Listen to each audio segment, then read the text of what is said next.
வணக்கம் நண்பர்களே. எனது 2009 என்னுடைய சொந்த பட்டறை இருந்தது. இழப்பு பட்டறை, அதாவது வந்து மரக்கடை. ஸோ இந்த ஊருக்கு வந்துட்டா, இந்த டர்னில் வந்துட்டா எனக்கு அந்த பழைய நினைவுகள் வரும். அதனால தான் எனக்கு இந்த கை போச்சு, விரல் 2 விரல் போனது காரணம் பார்த்தீங்கன்னா தெரியும். லெஃப்ட் ஹேண்ட் கையில் 2 விரல் போச்சு.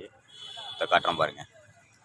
இந்த வீடு இருக்குது பார்த்தீங்களா, இந்த வீடு தான் கடையாக இருந்தது. இப்போ வீடாக மாற்றிட்டாங்க. அதே போல் ஆப்போசிட்டில் ஆஞ்சநேயர் கோயில் இருக்கும். ஆஞ்சநேயர் கோயில் காட்டுறோம் பாருங்கள். ஆப்போசிட்டில் ஆஞ்சநேயர் கோயில். இது நெம்பிலின்றது பேர், ஊர் பேர். இதுதான் வந்து இந்த டர்னு. இந்த வீடு தான் கடையாக இருந்தது. இந்த சந்து தான் நம்மளது வீடாக இருந்தது. உள்ள வீடு தான் இந்த இடம்தான். இந்த இடத்துல வந்து நம்ம ஃப்ரெண்டு ஒருத்தர் இருந்தார், செந்தில் சொல்லிவிட்டு.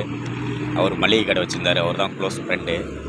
இது வந்து 3 ரோடு பிரியும் இந்த இடத்துல. பழைய நினைவுகள் எனக்கு இந்த இடத்துக்கு வந்தாலே வந்துடும். அதனால்